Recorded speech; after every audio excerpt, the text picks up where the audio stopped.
Good morning everyone! Magandang umaga po sa inyong lahat, sa ating mga live participants dito sa Facebook group na to. Magandang umaga po sa inyo. And of course, gusto ko rin sanang batiin yung mga nanonood directly sa aming YouTube channel na Knights of Online Marketers. Kasi simultaneous with this Facebook Live, dito sa Facebook group na ito, meron din po kasi kaming YouTube channel, yung Knights of Online Marketers. Tapos naka-live stream din po ako doon. Para yung mga Filipinos na nag-subscribe at magsasubscribe sa aming channel, in the future, pwede nilang panoorin ulit yung mga learning events na meron ako, sharing my independent insights and personal experiences about the given topic. So ngayong umagang ito, together with Negosyo Center Lantapan, the Provincial Office of DTI Bukidnon gave me a responsibility para mag-share sa inyo ng mga inputs in regards to the potential of online selling. So ito yung pinaka-main topic talaga natin. I am going to give you some insights related to e-commerce or selling your products in the digital landscape. But of course, sa nababasa natin dyan sa subtitle ng ating learning session, how to start selling your products using Shopee as an e-commerce platform.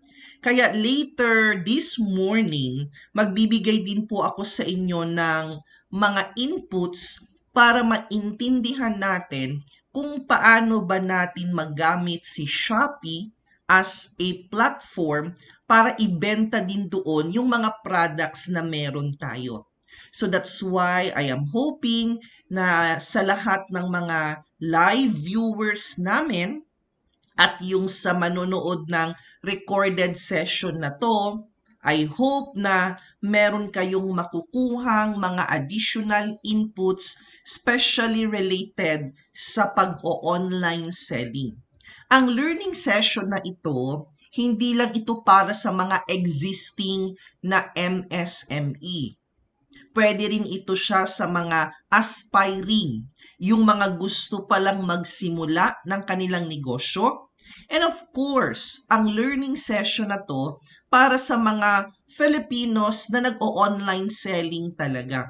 It's either reseller lang sila or sila mismo talaga yung gumagawa or nagpro-produce ng sarili nilang product.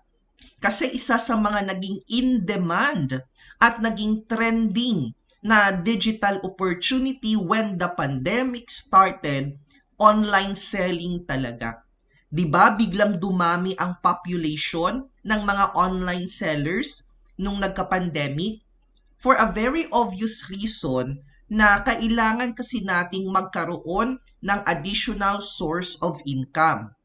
And aside from that, gusto kasi nating maging productive kasi nga stay at home lang tayo. Bawal lumabas.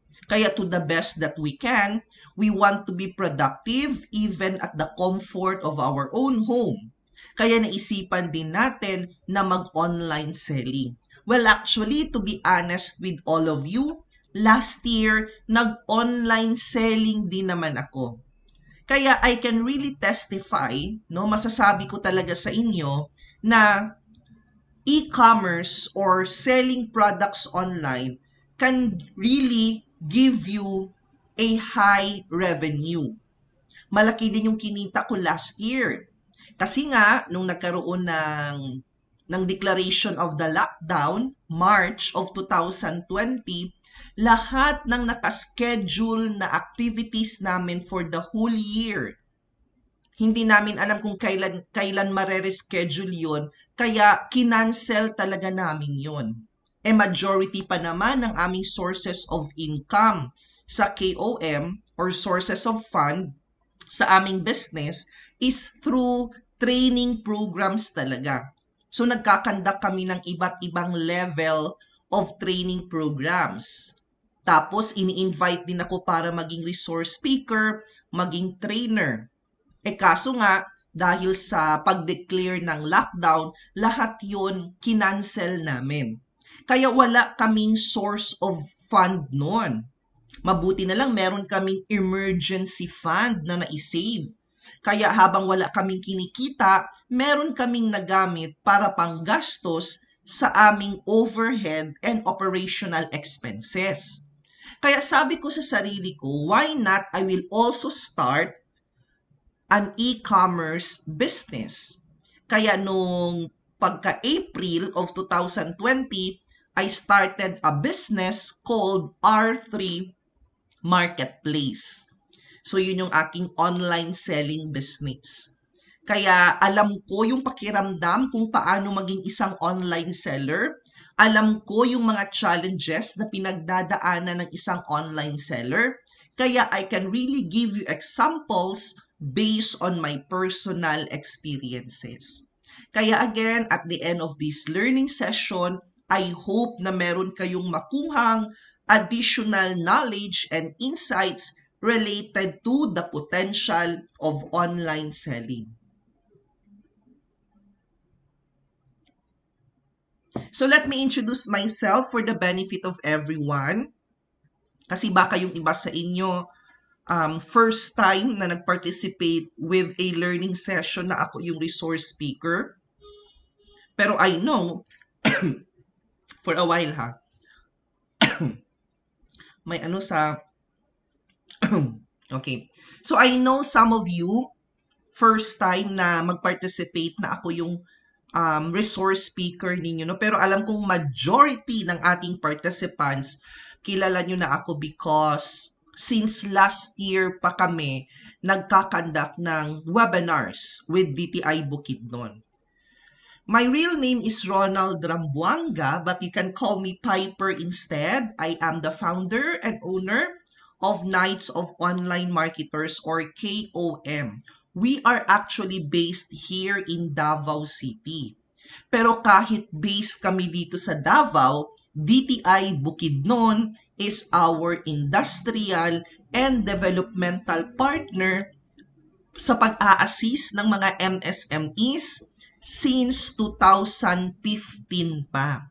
So my partnership with DTI is already like 6 years na. And I know it will grow pa in the next coming years. Nagsimula talaga yung partnership ng DTI, Bukidnon, and KOM when we conducted a training sa Valencia City. But because we are also offering digital marketing services, kaya mas naging strong yung aming partnership. We already operated for more than 7 years. Tapos sabi pa naman ng mga mentors, 'di ba? Kasi merong tinatawag na 7-year itch. Usually daw kapag inabot na ng 7 years ang isang negosyo, yan yung panahon kung kailan parang nagsasawa na. O hindi naman talaga nagsasawa, pero parang gusto na namang magkaroon ng panibagong klase ng business, ang business owner na yon. Kumbaga parang gusto niya, iba naman yung kanyang ginagawa. 7-year itch yung tawag. Kaya pag inabot daw ng 7 years ang isang negosyo, pwede na raw sabihin na successful daw talaga yung isang negosyo. Kasi the first 7 years of doing business, mauma na siya ang pinaka-critical years sa pagnenegosyo. Kaya kung less than 7 years pa lang yung business mo, hindi mo pa talaga totally masasabi na successful na yung journey. Pwede lang daw nating sabihin na your business is growing. Kasi nga again, the first 7 years of doing business ang pinaka-critical years talaga. Kumbaga, baby pa talaga yung negosyo at kailangan talagang alagaan ng maayos. So for the past 7 years of doing business, we identified three major services that we are offering.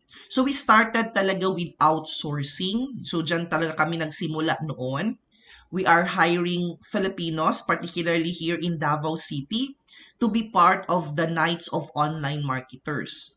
Pero mas nakilala kami because we are providing training nung nag-focus kami sa talent development. And again, digital marketing is another major service that we are offering. So that's why naging partner ako ng DTI offices. Not only with DTI Davao, DTI Bukidnon, DTI Lanao del Norte, DTI Gensan, DTI Regions 11 and 12, DTI Misamis Occidental. But even for the very first time, nagkaroon ako ng partnership with a DTI office outside of Mindanao. And that's with the Provincial Office of DTI Cebu. So, isa na rin kami sa kanilang industrial partner pagdating sa pag-help ng mga MSMEs para matutunan nila kung paano nila i-build yung kanilang business online. I am inviting you to like our official Facebook page kung meron naman kayong time at saka interested kayong maging updated sa aming mga activities. I am inviting you to like our official Facebook page, Knights of Online Marketers. And I am also inviting you to subscribe to our YouTube channel. Hanapin nyo lang po yung channel name na Queen of the Knights. Yan po kasi yung branding na sinet ko po sa sarili ko being the founder and owner of KOM. Kasi dito sa channel na Queen of the Knights, marami pa po kayong makikita dito na mga educational videos related to digital marketing. So I hope ready na po tayo for the insights that I am going to share. Pero syempre, magdi-disclaimer muna tayo. The views and opinions of your resource speaker today will not affect the views and opinions of other digital marketers and e-commerce specialists out there. Alam nyo kasi, magkakaiba kasi kami ng mga experiences pagdating sa implementation of a digital marketing and e-commerce plan ng isang business. Yung practices namin, iba sa practices ng ibang digital marketers. Yung ginagawa namin sa e-commerce, iba sa ginagawa naman ng ibang e-commerce specialist. Kasi meron kaming mga kanya-kanyang unique na experiences. So that's why, to the best that I can, I am going to share independent insights. And those independent insights are based on the proven facts and actual experience talaga namin assisting clients. So that's why, kumbaga, usually kasi, no, kino-compare lagi ba? Ilang beses ko na kasi yan na-encounter because I am doing training for the past years. Tapos every time na may nagte-training sa akin, kunyari meron akong estudyante, tapos laging sinasabi, Ma'am, sabi kasi ni ganito, dapat ganyan da, ganun ba? Ma'am, bakit sa'yo ganyan? Tapos yung sinabi sa amin ganito. So actually, do not compare, no? Again, the insights of digital marketers, it's because it will depend on the actual experience nila. Kaya magkakaiba kami ng mga insights. So again, I hope everyone is now ready kasi ready na rin akong mag-share sa inyo ng mga insights na yon. Online selling is the layman's term for the word e-commerce. Yung online selling kasi yan yung common or mas familiar tayo na gamitin. Mas madaling maintindihan kapag sabihin natin yung salitang online selling kesa sabihin natin ang salitang e-commerce. So that's the reason kung bakit ang ibang Filipinos mababa ang tingin sa mga online sellers.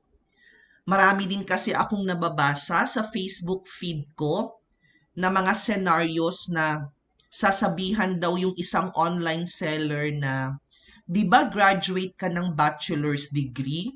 Bakit nag-online selling ka lang? Yung iba naman, ayaw nilang tawagin yung sarili nilang online seller kasi hindi naman daw sila online seller. Pero ang ginagawa naman nila is online selling. But because the moment you are going to sell anything online, that's already considered as online selling. So kunyari yung cellphone mo, gusto mo nang ibenta kasi gusto mong mag-upgrade ng cellphone. Tapos pinost mo sa Facebook mo. 'Di ba? Pinost mo, cellphone for sale, ganon. So anong tawag doon? 'Di ba online selling din? So bakit ayaw mong tawagin ang sarili mong online seller? Kasi nga, marami pa rin kasi sa atin na ang tingin sa pag-o-online selling is an ordinary type of business or murag cheap gani na para pagkakitaan ng pera. Pero alam nyo, wag na nating i-mind kung ano man yung sinasabi ng ibang tao. Hindi kasi natin yan makokontrol. Kung hindi natin kayang i-control ang isang problema, wag na nating problemahin yon. Kasi mas lalo lang talaga tayong ma-stress. Alam nyo, as I grow up, as I mature, naniniwala talaga ako sa statement na yon na wag nating problemahin ang mga problema na wala tayong control. Kasi mawawalan ka ng focus sa paghahanap ng solutions sa other existing problems mo. So halimbawa, the closure of the franchise of ABS-CBN.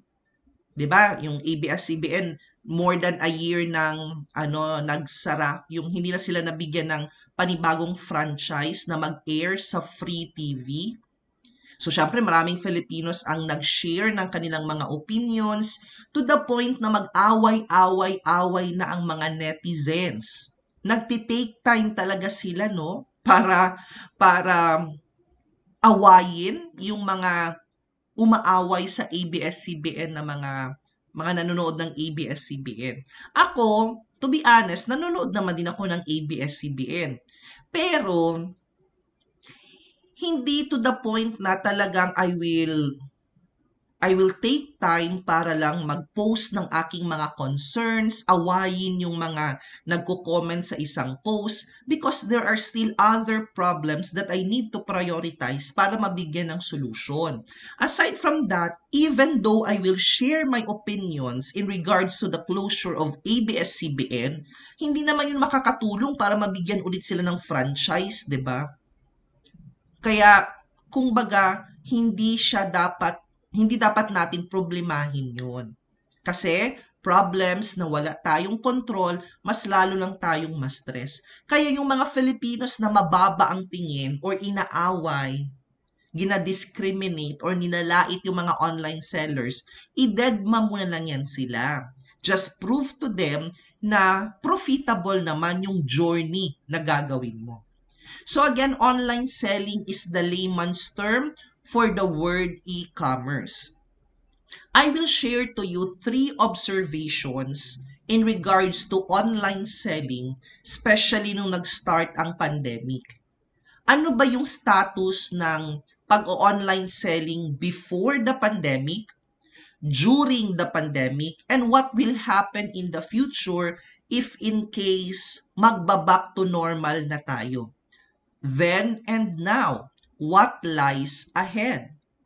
Dati kasi, we are more on selling our products using the traditional media. So kumbaga offline ang pagbibenta natin ng ating mga products. We are more on selling our products using the traditional media. Mas gusto kasi nating magbenta talaga na face-to-face ang transaksyon. Siyempre, mas maganda naman talaga kapag face-to-face, no? Kasi kahit ako ang tatanungin, in regards to conducting learning sessions like what we are doing right now, mas gusto ko pa rin talaga na face-to-face. Kasi, sa face-to-face na mga events like a seminar, mas nakaka-build talaga ako ng relationship with the participants. Kasi nga, nakikita mo yung facial expression, kumbaga nakaka-build ka talaga ng relationship with them kapag face-to-face. Kapag webinar naman, kagaya ng ginagawa natin ngayon, hindi ko kasi kayo nakikita. Kaya ang itsura ko dito ngayon sa bahay, parang ang kausap ko talaga is yung, yung computer ko lang. Pero alam nyo ba, no, isa sa mga ginagawa kong strategy para hindi ko talaga masyado maramdaman na parang ako lang mag-isa, naglalagay ako ng mirror in front of me or merong salamin dito sa harapan ko. Because I want na habang nagsasalita ako, kumbaga parang meron akong taong nakikita. At actually, I really find it effective on my end. Kasi nga, learning session ito na online webinar. And as mentioned, hindi ko kayo nakikita kasi wala naman kayong camera. Kaya naglalagay ako ng mirror in front of me. And through webinars or yung mga online session, hindi kasi masyado nakaka-build talaga ng relationship, no? Kasi nga, kumbaga hindi nakikita talaga personally yung bawat isa. The same with doing business. Mas gusto nating magbenta ng ating mga products face-to-face talaga. Kasi usually kapag face-to-face, palaging nasa isip natin na maiiwasan na lokohin tayo, 'di ba? Or maiiwasan na parang scammer siya. Pero actually hindi naman yan basis kung scammer or hindi ang tao. It doesn't mean na face-to-face mas maiwasan ang scam. Kasi 'di ba ganyan yung mindset ng iba? Mas gusto nilang magbenta ng mga produkto na face-to-face para sure daw na hindi scam. Kasi kung online daw ang transaction, baka pwede daw silang ma-scam. Well, actually, hindi naman yan accurate. It's not accurate. Kasi, are you sure na kapag face-to-face, hindi talaga scam yun? O face-to-face ka ang transaction, nakita mo yung tao, pero ang binayad naman sa'yo fake na pera, o edi na-scam ka din. So that's why hindi man yan guarantee na pag face-to-face, mas maiwasan ang scam, samantalang pag online, mas madaling ma-scam. Actually, eto naman yung opinion ko about it. Kapag na-scam ka ng isang tao, walang ibang sisisihin kundi sarili mo lang din. Bakit? Kasi it's negligence on your end. Meron kang pagkukulang doon. Bakit ka na-scam? Kasi hindi ka nag-investigate further whether this person na katransact mo is really legitimate or not. Yung ginagawa pa talaga ng ibang buyers or yung ibang online shoppers, tinatanong yung kausap nila online, legit ka ba?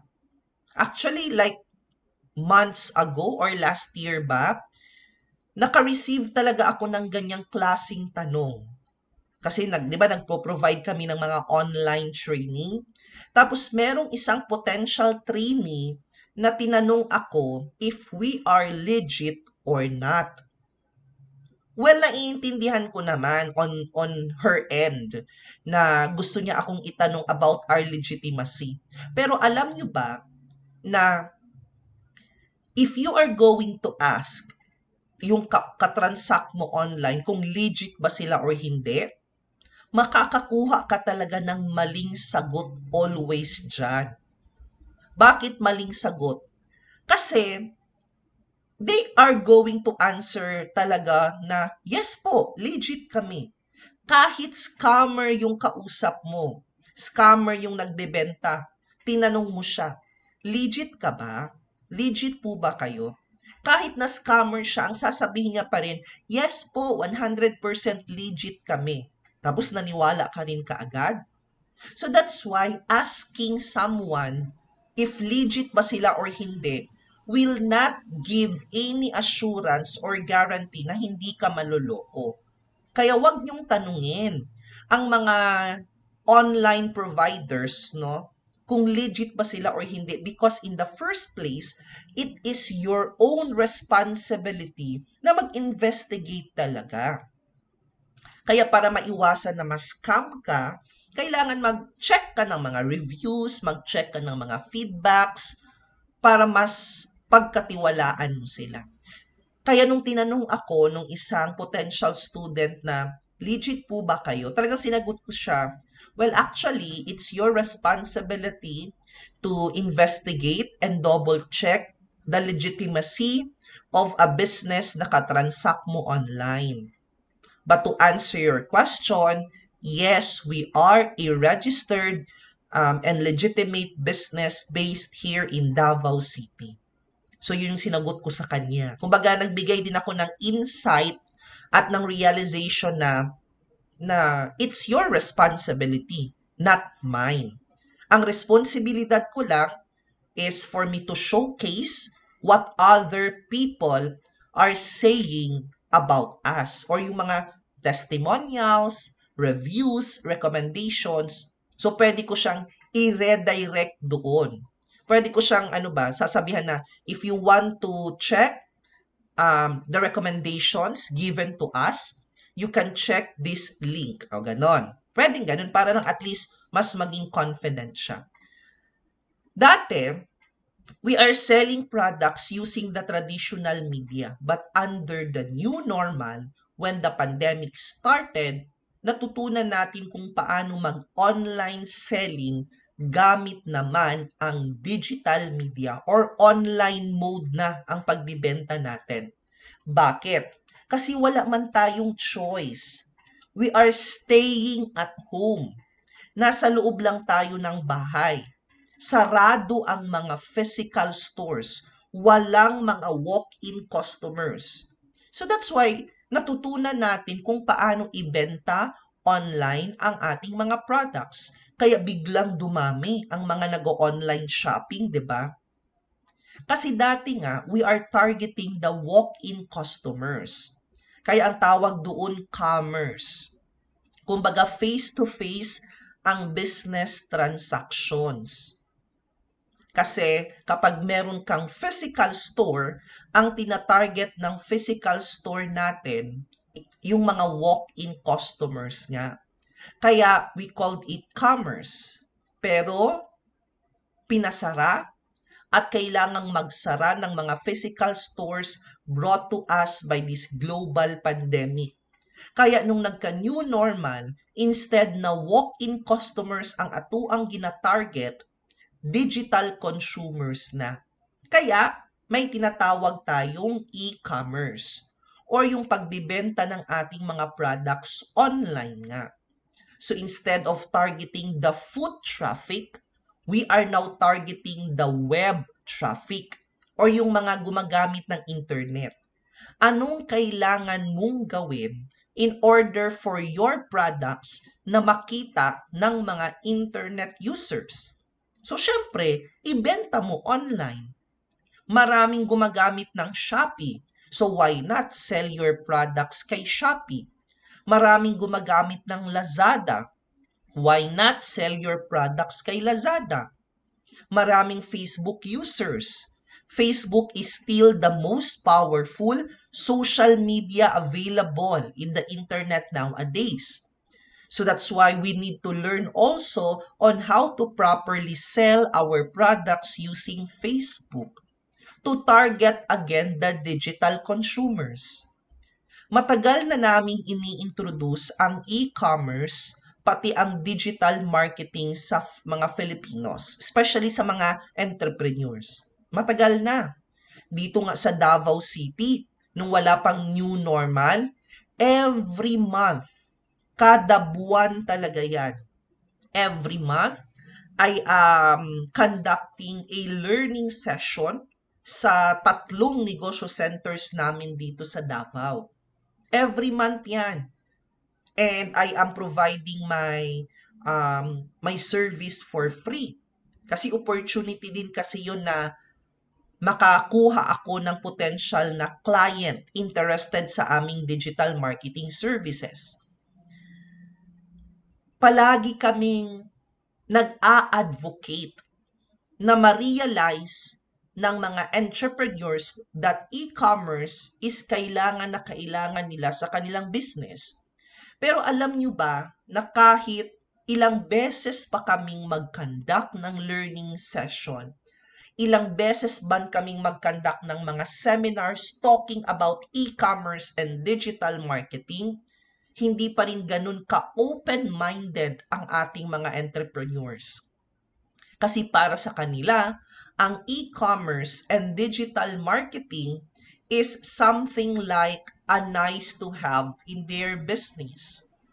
Kaya hindi yan sila masyado nag-i-invest ng time, hindi sila masyado nag-i-invest ng effort in order for them to build their business online. Kaya ang mindset man good sa ato ang mga entrepreneurs, mahal, magastos kapag magpro-promote, magbibenta ng products online. But actually, that's a wrong mindset. Because the truth of the matter is, mas mura kaya ang digital kaysa sa traditional. Mas comfortable ang digital as compared with traditional. Like for example, hindi mo na kailangang lumabas ng bahay para lang magbenta ng products even though you are just at home, basta may internet connection lang doon at may mga technologies na pwedeng gamitin, pak na pak, pwede ka nang mag-online sell and get digital consumers. Kasi dati, para sa mga entrepreneurs, e-commerce is something like a nice to have in their business. Pero nung nagka-lockdown, under the new normal, doon pa nila na-realize na ang e-commerce at ang digital marketing is not anymore a nice to have in your business. Instead, digital marketing is a must have in your business. So kung baga sa panahon natin ngayon, whether you like it or not, no? Whether you like it or not, kailangan nyo talagang matutunan kung paano ginagawa ng tama ang iba't ibang strategies sa e-commerce. Okay? Kaya tanungin nyo ang sarili ninyo as business owners or as aspiring business owner. Tanungin nyo yung sarili ninyo ng tanong na to. Is your business ready for your e-commerce shift? Ready ka na bang ibenta ang mga products mo from traditional to digital? Is your business ready to embrace what we call the Industry 4.0 or yung tinatawag nating Fourth Industrial Revolution? Kailangan kasi ang sagot niyo sa dalawang tanong na ito, yes. Kumbaga parang wala kayong choice, no? Kundi kailangan nyo talagang sagutin ang tanong na to ng yes. Yes, Ma'am Piper. Ready kami para mag-shift from traditional to digital. Yes, Ma'am Piper. Ready kami to embrace the Industry 4.0. Pero ma'am, unsa di ay ng Industry 4.0? Palagi naman natin itong nababasa or naririnig, no? Especially with DTI. Kasi eto kasi yung ini-encourage talaga ng DTI sa atin. To embrace the changes brought to us by the Industry 4.0. Syempre, bago nagkaroon ng 4, meron mo ng 1, 2, and 3. The Industry 1.0 or yung tinatawag nating mechanization, it started way back 17th century pa. O di ba medyo matagal na, no? 17th century, hindi pa tayo pinapanganak nung nagsimula ang tinatawag na Industry 1 or mechanization. Ang unang dalawang countries na nag-embrace dito ang USA at saka ang Europe. Especially on the textile industry. Sa textile industry ito nagsimula. Nung na-discover nila ang paggamit ng steam power. Mechanization, ito yung panahon kung saan nakadiscover ng mga simple and basic machines para makatulong sa labor ng mga workers. Mas mapabilis ng konti ang ginagawa nilang production because of the use of basic and simple machines. Kumbaga parang kagaya sa ginagawa ng DTI, yung kanilang SSF program, Shared Service Facilities. 'Di ba, nagbibigay sila ng mga equipments, machines sa mga cooperative, sa mga organizations para makatulong sa kanilang production para mas mapabilis na 'yon. That's because of the influence of mechanization. Nung dumating ang 18th century, no, 18th century, medyo nag-evolve na from mechanization to industrialization. From simple and basic machines sa mga malalaking mga makina na talaga. Or yung tinatawag nating mga factories, manufacturing companies, di ba ganyan? Factories, nagkaroon na ng mga malalaking pagawaan. That's because of the influence of Industry 2.0 nung 18th century. Nung dumating ang 19th century, pumasok ang Industry 3.0 or yung tinatawag nating automation. So maliban sa paggamit ng mga machines, natutunan na din na i-automate ang mga machines na yon para hindi na kailangang bantayan talaga ng isang tao. Kumbaga parang maintenance na lang yung mangyayari. Kagaya halimbawa ng traffic lights, no? Yung traffic lights sa kalsada, that's an example of the influence of automation.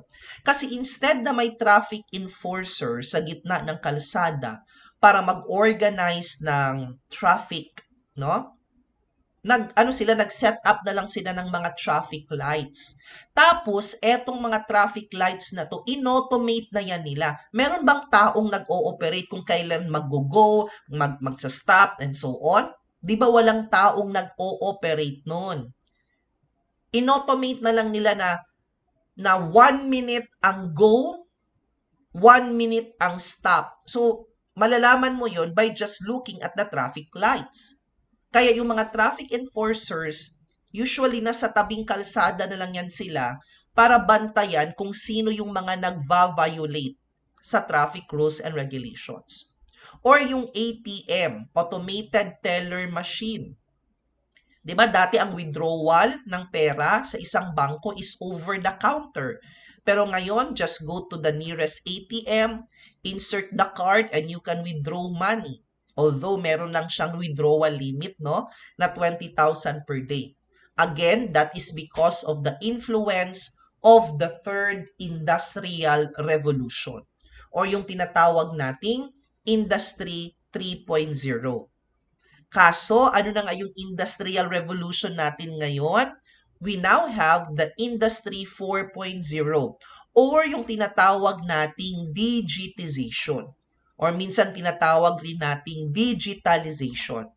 So that's why e-commerce or online selling, yung ating learning session this morning, is part of the influence of digitization.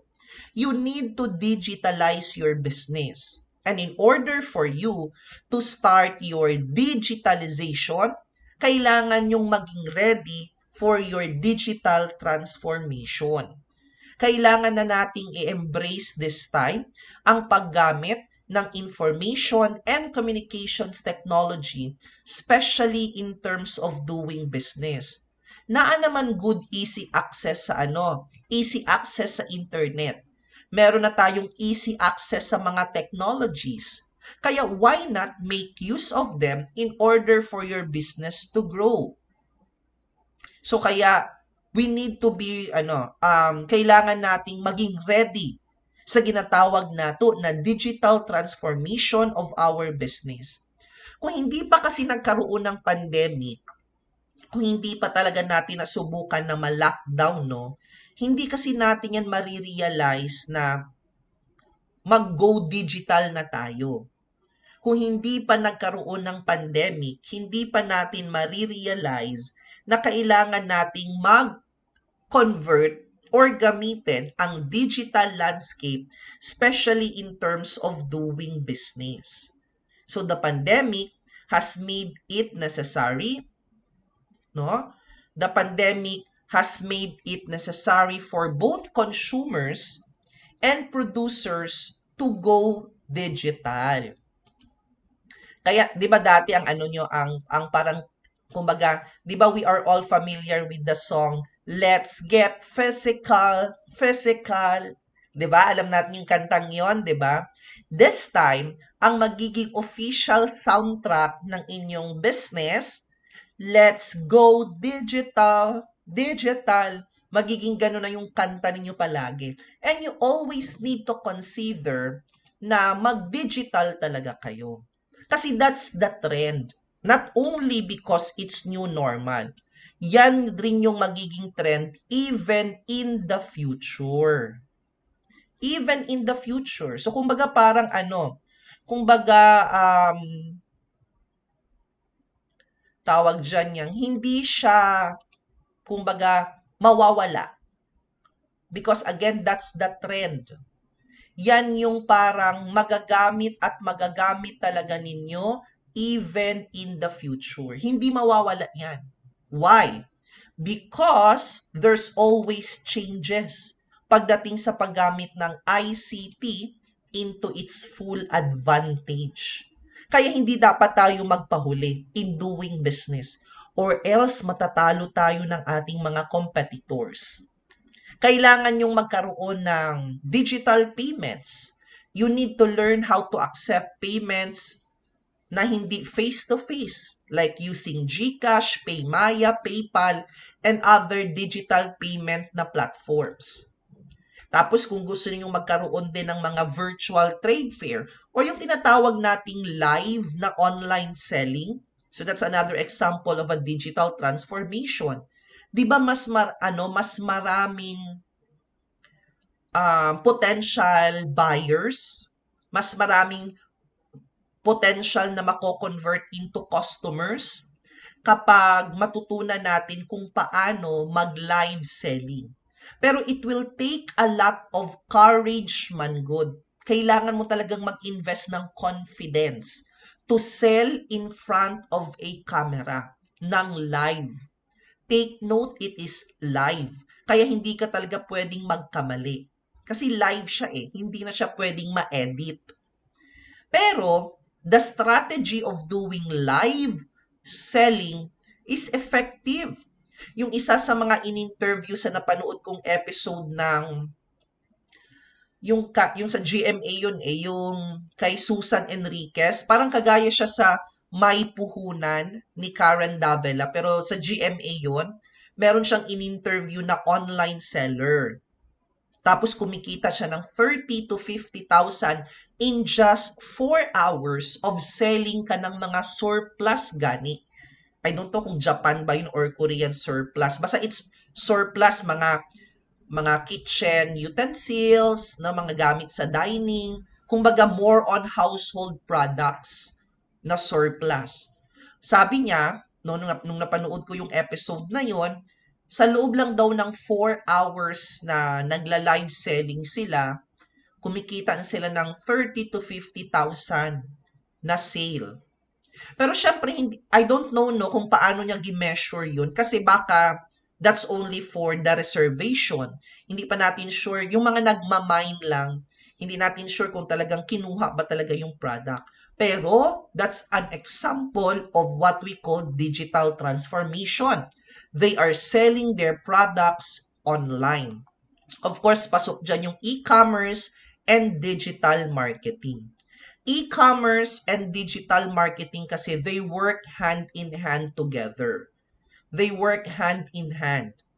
After mong mag-online selling, dapat may gagawin kang digital marketing. Selling and marketing are two different terms.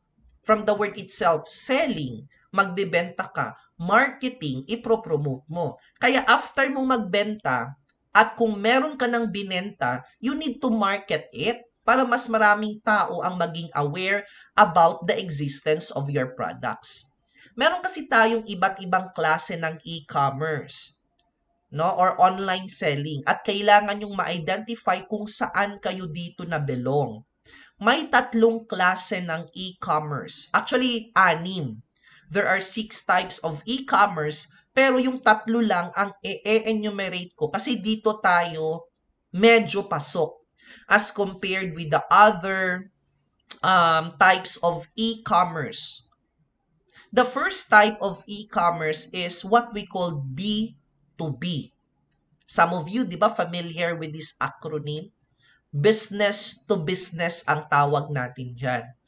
So, ibig sabihin the transaction ng dalawang business, instead na mag-usap sila face-to-face, nagkakaroon ng commercial transaction online. It's either through chat, it's either through email, or pwede silang mag-conference using Zoom or Skype, video call, yung dalawang business. So, ang nag-usap, isang business, at ang katransact niya online is another business na naman. So, that's an example of a B2B na e-commerce. Meron din tayong tinatawag na business to consumer. So, yung isang negosyo, magbibenta siya ng kanyang mga product sa isang consumer. Usually, itong B2B or business to business, ito na yung tinatawag nating mga supplier. So, kung meron akong hardware, I'm a business. Naghahanap ako ng supplier ng semento. That's also another business. So, the relationship is B2B. Yung bibili sa akin ng semento, customer, ang tawag naman doon B2C or business to consumer. Meron din kasing klase ng e-commerce na B2C. No? Business to consumer. Pero eto yung mas marami talaga sa online, yung mga nag-online selling. Eto yung mas marami, C2C or consumer to consumer. Alam nyo kasi ganito yan. Hindi kasi talaga matatawag na business ang isang business kung wala siyang business permit. Kasi your business permit, yung mayor's permit natin, yun kasi yung magpo-prove or magme-measure that the operations of our business is legitimate talaga. Ang DTI will only give us the business name registration. So, kumbaga yung pangalan natin, nakarehistro na yun sa atin at hindi na pwedeng gamitin ng iba. So, the DTI will only give you a certificate for the name of your business. Pero hindi pa registered ang operation ng business ninyo. Because the only agency or government office that can measure and prove the legitimacy of a particular business, business bureau lang talaga. Yung mayor's permit nga. Kaya kapag sinabi nating B2B, B2C, pag sinabing business dito sa e-commerce, sila yung mga registered talaga. Yung mga branded seller talaga. Kaya technically speaking, kung nag-o-online selling ka, pero hindi ka pa legitimate business, you still belong to the category na consumer. Consumer to consumer pa rin yung pasok ka na klase ng e-commerce. Pero kung meron kang business permit, so pasok ka sa B2C na klase ng e-commerce or yung business to consumer nga. Karamihan sa Facebook, C2C, kasi mga resellers. Karamihan sa Shopee na marketplace, B2C. Okay? So, depende yan sa legitimacy of the business. Pero kahit saan ka pa dito na belong, B2B, B2C, or C2C, still, what you are doing is what we call online selling or e-commerce. Pag sinabi kasi nating e-commerce, this refers to the buying and selling of goods or services using the internet. So, ibig sabihin kapag meron kang binili at meron kang binibenta, buy and sell, gamit ang internet, ang tawag doon, e-commerce. So meaning to say guys, kung nasubukan ninyong mag-order kay Lazada, nag-order ka or meron kang binili kay Lazada, so ang tawag natin doon, e-commerce. Kasi nga, buying. Pag meron ka namang binenta kay Lazada, ang tawag doon, e-commerce din. Or para mas madali nating matandaan, kapag sinabi nating e-commerce, it refers to any kind, kahit anong klase ng commercial or business transaction facilitated by the internet. So basta ginamit mo ang internet, no? Ginamit mo ang internet para magbenta, ginamit mo ang internet kung meron kang gustong bilhin, ang tawag natin ulit doon, e-commerce nga. Okay? So through e-commerce, if you are going to start selling your products online, kung ibaligya na nimo ang imuhang mga products gamit ang internet, that's actually an opportunity para mas ma-discover pa tayo ng mas maraming tao in the whole world. Through e-commerce, let the world discover your business. Kaya ang imuhang products naka-display na lang sa iba't ibang online stores. So ang tendency, dahil available ang imuhang mga products, no? Available imong products kay Shopee, any time of the day pwede na silang mag-place ng order. That's an advantage of doing e-commerce. Because 24 hours a day, bukas ang tindahan at pwedeng mag-order. 7 days a week, bukas ang tindahan at pwedeng mag-place ng order. Because in the first place, the internet never sleeps. Hindi natutulog ang internet. And because of that, nagkakaroon tayo ng 24/7 na business hours.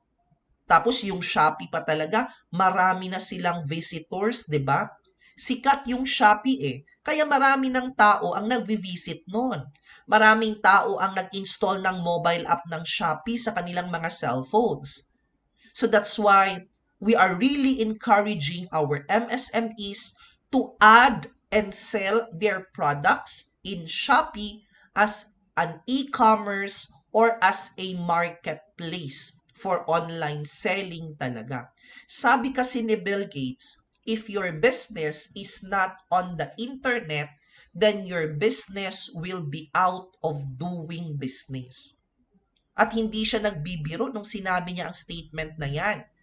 If your business is not on the internet, then your business will be out of business. And again, this is really happening right now, especially with the influence of the fourth industrial revolution or yung tinatawag nating Industry 4.0.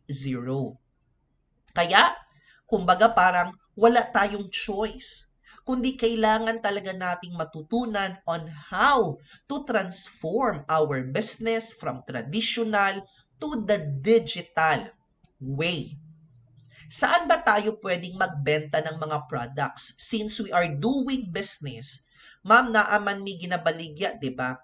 Sa ba mi pwede mamaligya og amo ang mga products? Where to sell your products? Meron kasi tayong dalawang klase ng media. There are two types of media. Meron tayong tinatawag na traditional media, kagaya ng TV, radyo, at saka ng newsprint. Pag sinabi nating media, this is actually a platform kung asa ta pwede mag-disseminate og information. Pag sinabi nating media, this is a platform kung asa ta pwede mamaligya og atuang mga products. Pag sinabi nating media, this is a platform kung asa ta pwede mag-promote sa atuang products.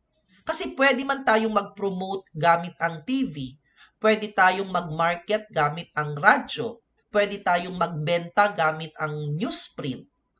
'Di ba? Magbayad ka lang sa newspaper para mailagay ang products mo sa kanilang columns. Pero medyo magastos kapag nagbibenta at nagmamarket tayo gamit ang traditional media. Kaya inintroduce sa atin ang pangalawang klase ng media kung saan tayo pwedeng magbenta ng ating mga products. At meron nga tayong tinatawag na digital media. Kagaya halimbawa ng search engine, ng video hosting, at saka ng social media. Search engine kagaya ni Google. Video hosting kagaya ni YouTube. Social media kagaya ni Facebook. Alam nyo ba na si Google ang #1 most visited website in the whole world? YouTube is the second most visited website in the whole world. And #3, Facebook is the third most visited website in the whole world. So therefore, if Google, YouTube, and Facebook ang top 3 na most visited websites in the whole world, so ano ang magiging conclusion natin ngayon? Dapat present ang ating business sa mga platforms na yon. Kay daghan man kaayo og internet users ang naga-add to dito So if daghan ang naga-visit sa mga websites na yon, then we need to create and build our presence there. So, kailangan nating i-build ng maayos ang atoang products sa mga websites na na-mention ko. Okay? So, where to sell your products? Pwedeng magbenta sa ginatawag nato na traditional media. Pwede rin tayong magbenta sa tinatawag nating digital media. Kaya kailangan yung tanungin ang sarili ninyo ulit. Ready ba talaga ang inyong business for your digital transformation? Is your business ready for your digital transformation? Tanungin nyo ang inyong sarili. Are you ready to embrace the Industry 4.0? Kaya dapat ang maging goal natin na after this learning session, your business will create your e-commerce roadmap. E-commerce and digital marketing roadmap. Kailangan nyo talagang gumawa niyan, no? Kailangan nyong gumawa ng roadmap. Kailangan nyong gumawa ng plano. Kailan ninyo planong magbenta kay Shopee? Kailan ninyo planong magbenta kay Lazada? Kailan ninyo balak magkaroon ng website? Kailan nyo balak magkaroon ng YouTube channel to upload your promotional videos? So that's why in whatever we are going to do sa ato ang mga negosyo, dapat na tay plano ana. Kay lisod man na mag-implementa og strategies na walay plano. Mahirap. Kagaya sa pagpapatayo ng bahay. 'Di ba? Ano kaya magiging itsura ng bahay kung walang maayos na plano? Matibay ba talaga yung pagkakabuild ng foundation? Or kung walang plano ang bahay, baka from time to time, sige kayo kung mag-renovate kayo, magbakbak na po. Pag mag-renovate, bakbak na po. Kung baga maraming nasasayang na mga nagastos na materials and labor, if that's the case na walang plano ang bahay ba? Realistic kasi yan also sa aking example. Kasi nga, I am planning to, syempre may mga dream house tayo, 'di ba?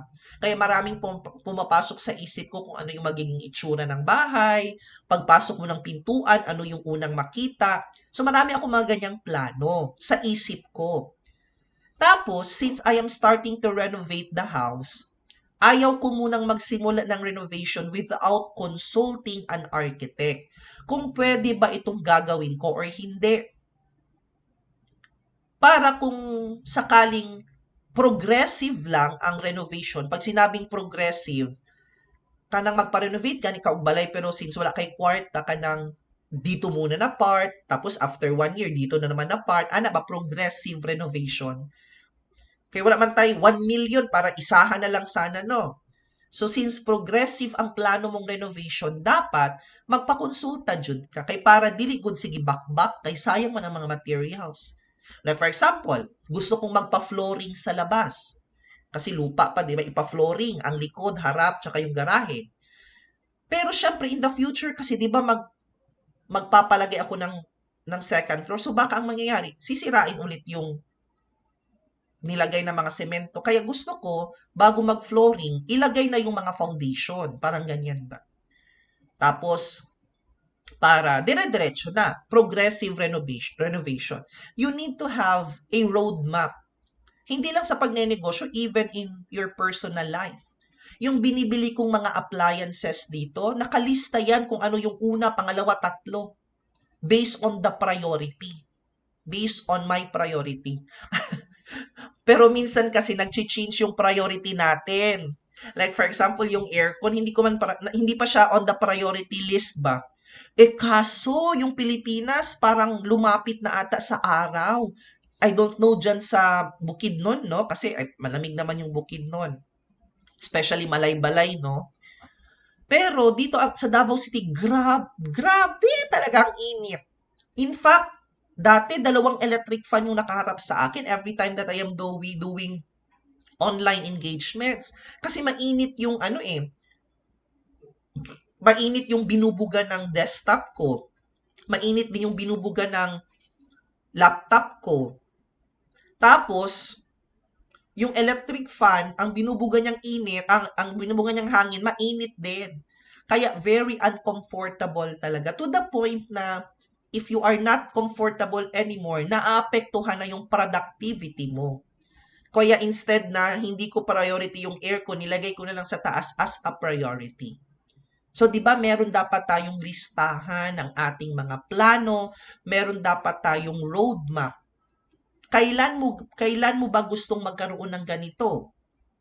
Kagaya halimbawa sa dining table. Sabi ko hindi masyado priority ang dining table, pero gusto ko sa Christmas, sa Noche Buena, malaki na yung gagamitin naming dining table. So nakalagay siya sa December. So that's the roadmap. Dining table, dapat ma-achieve ko yan siya before December, ganun ba? So in doing business, you also need to create something like that.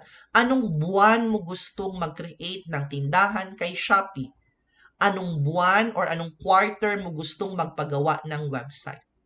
Bago tayo mag-proceed, talking about online selling kay Shopee, unahin muna natin yung online selling kay Facebook. Kasi nga, we are talking about the potential of online selling.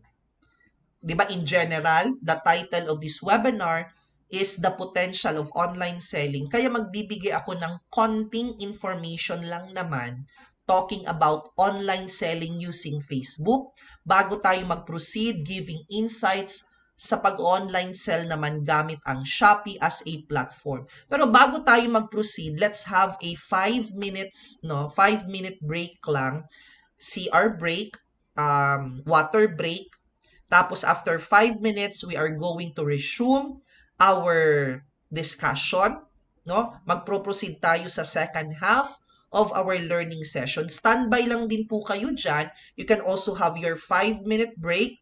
Tapos after nitong countdown, babalik po ako para ipagpatuloy ang ating learning session this morning about online selling, particularly using Facebook as the platform and using Shopee as the platform. So see you after 5 minutes.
Okay.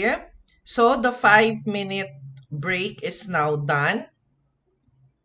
So I hope na with the short break na meron tayo, nakapag-rest din yung ating mga isipan, no? Para sa mga information that I already shared to all of you. So to proceed with our discussion, it's still 11:10 in the morning pa naman, so I still have like 50 minutes to share some inputs in regards to online selling using Facebook as the platform at saka sa online selling using Shopee, of course, as the platform. Sa pagbibenta kasi sa Facebook, marami pa rin kasi sa atin ang comfortable at convenient na gamitin ang ating personal profile in terms of selling our products. 'Di ba? Daghan kaayo og mga online sellers na instead of creating a Facebook page, they are more comfortable of selling their products using their personal profile. Kasi nga ang target nilang bentahan yung mga Facebook friends nila. Well, actually, hindi ko naman sinasabing mali yun. At walang taong magsasabing mali yun. No? Walang taong magsasabi na, ay, mali yan. Dapat hindi ka nagbibenta sa personal FB mo. Kasi, we can also convert naman some of our Facebook friends into a buying customer. 'Di ba? Mako-convert naman din talaga natin sila into a buying customer. Kaya, it's still a strategy where you can target potential audience interested sa imuhang produkto. Pero hindi kasi siya ganun ka-effective, no? Hindi ganun kalawak ang kanyang reach. Hindi ganun kalawak or kadami ang pwedeng makakita sa imuhang products. So that's why if you are still comfortable using your personal profile to sell your products or services, I recommend for you to activate your commerce profile instead. Ang bawat personal profile sa Facebook, naana siya'y commerce profile jud. At asa makita ang commerce profile sa ginatawag nato na Facebook Marketplace. Alam nyo, instead of selling your products in your personal Facebook, why not sell it sa Facebook Marketplace? Kasi maraming mga Facebook users ang nagsisearch dito. Kasi nga, they are looking for a product within their locality. Ang Facebook man good, ang Facebook Marketplace, dito tayo naghahanap ng products na kailangan na natin agad makuha. Ang Shopee kasi, di ba it will take time to be delivered door to door? Kaya merong dalawang option ngayon ang mga digital consumers. Kung gusto nilang bumili ng isang item at gusto nilang makuha din ngayong araw na to or bukas ba, basta the soonest time possible, sa Facebook Marketplace yan sila mag-check ng availability of the items. Pero kung hindi naman sila nagmamadali, pwedeng sa Shopee mag-place ng order. So kaya napansin nyo, 'di ba? Si Facebook, ura-urada. Si Shopee pwedeng pang yung kaya mong maghintay ng matagal. Kaya marami pa ring mga digital consumers ang nagsisearch ng mga products sa Facebook Marketplace. Kaya mas maganda kung dito kayong magbenta ng inyong mga products. Kaya again, if you are still comfortable using your personal profile for you to sell your products or services, I recommend na i-activate ninyo ang inyong commerce profile and start selling your products kay Facebook Marketplace. If especially kapag C2C or consumer to consumer. Usually dito kasi yan makikita sa marketplace. Pero if you are an existing business, legitimate ka, mas maganda talaga na gumawa ka ng Facebook business page para naman mas ma-build rin yung credibility mo. Para naman tumaas ang trust na pwedeng ibigay sa inyo. If you want to use a Facebook page for you to sell your products, no, kung Facebook business page naman yung gagamitin nyo, do not just post or sell your products in the page timeline. Kasi ang ginagawa din ng iba, meron ngang Facebook page, pero nagbibenta sila sa timeline mismo ng Facebook page. Pwede rin naman yon. Pero mas maganda kung Facebook page ang gamit mo sa pagbebenta, why not activate yung tinatawag nating Commerce Manager? Because the moment you will activate your Commerce Manager, pwede na tayong mag-create ng tinatawag na Facebook Shop. So doon dapat magbenta sa Facebook Shop na tinatawag. So just to compare, no, personal profile, Facebook personal profile, ang i-activate nyo commerce profile para makabenta kayo sa Facebook Marketplace. On the other hand, ang Facebook business page naman, kailangan yung i-activate si Commerce Manager para magbenta kayo sa inyong Facebook shop. So you see the difference between using a personal and business page. Kung ako ang tatanungin, mas priority dapat natin itong Commerce Manager. Pero since nakasanayan nga natin na personal profile yung ginagamit natin sa pagbebenta, kaya doon ka na lang muna magsimula sa Facebook Marketplace, especially if you are a C2C or consumer to consumer na seller. Pwede rin naman tayong magbenta sa Facebook groups. Pwede tayong magbenta sa Facebook groups. Pero eto ang 5 tips na i-share ko sa inyo if you are planning to sell sa Facebook groups. Number 1, you need to use a monitoring sheet. Okay? Kailangan nating gumamit ng tinatawag na monitoring sheet. An example monitoring sheet is like this one. Yan. Group name, group URL, tapos meron tayong post link, remarks. Actually, pwedeng-pwede ninyong i-customize ang tinatawag nating pwede nyong i-customize ang tinatawag nating monitoring sheet. It depends kasi yan sa comfort ninyo kung paano ninyo gagawin ang tinatawag nating monitoring sheet ba. So, pwedeng lagyan ng pangalan ng Facebook group, the URL of the Facebook group, tapos yung link, and so on. So, bakit kailangan nating i-monitor ang bawat benta natin sa Facebook groups?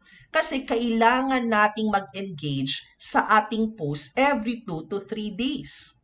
Yung tip number 4 ko, the reason why kung bakit kailangan nating gumamit ng monitoring sheet because kailangan nating mag-engage sa ating post after 2 to 3 days. Kung baga, kailangan nating balikan. Kailangan nating balikan para mag-engage tayo sa post na yon. For a while lang guys, parang may nagtatao po eh. I will just check this first, kadali lang. Mga 2 minutes lang siguro ito.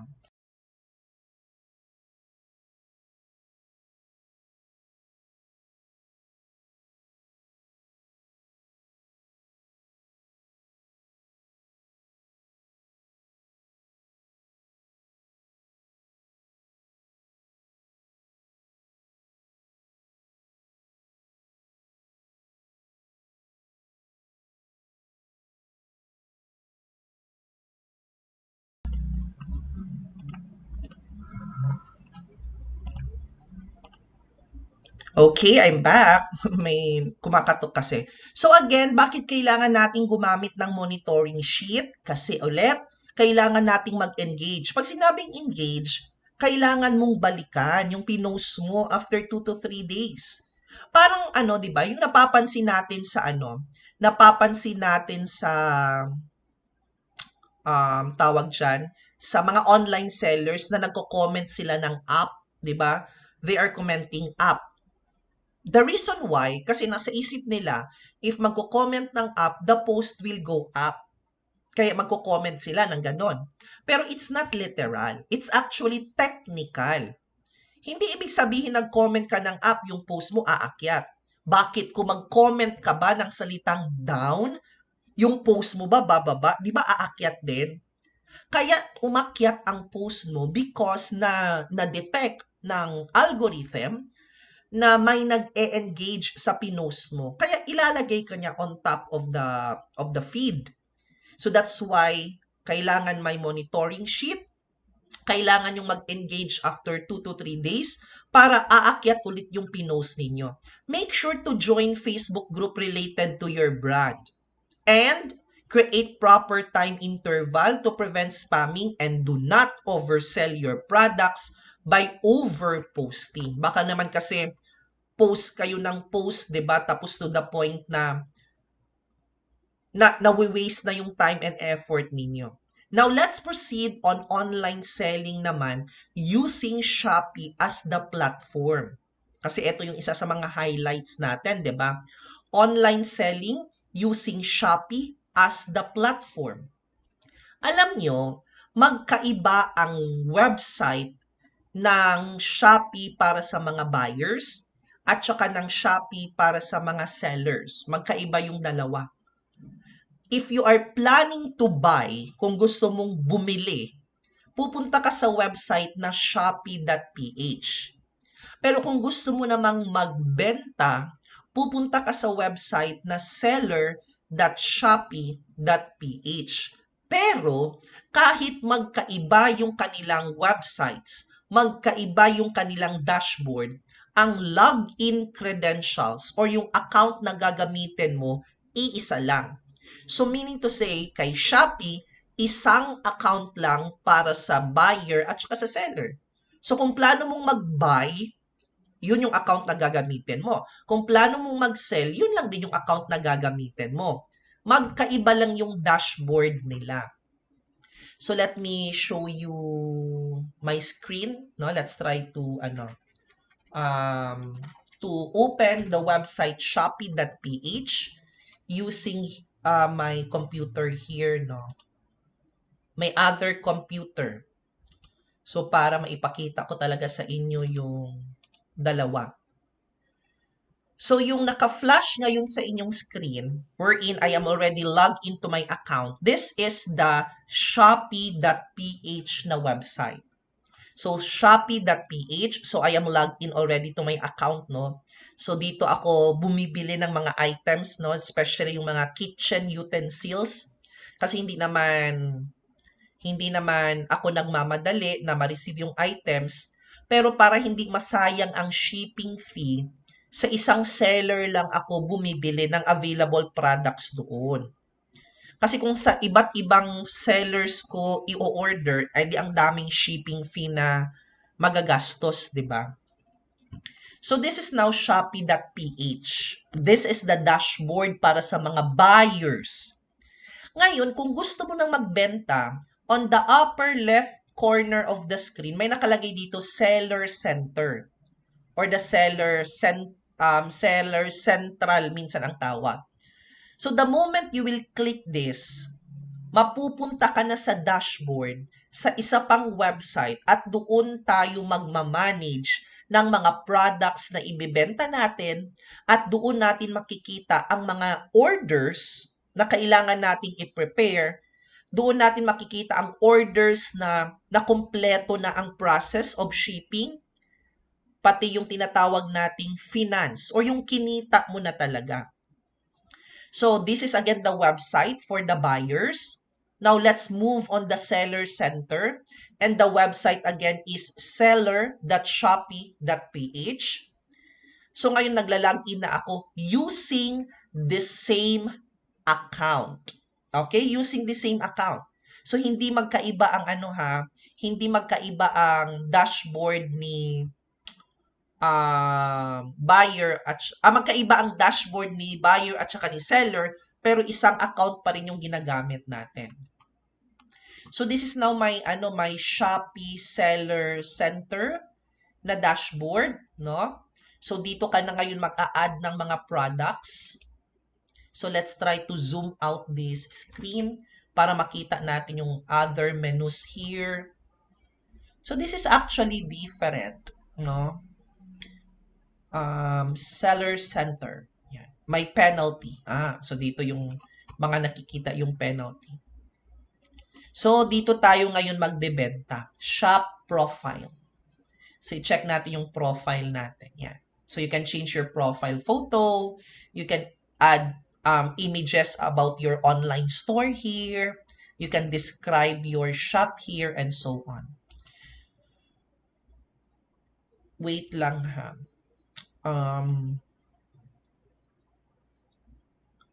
So yan, nandito natin nakikita yung ating performance, no? Alam nyo kasi, ini-evaluate ni Shopee ang performance ng mga sellers kasi pwede nilang i-promote yan sa tinatawag nating preferred sellers. Okay?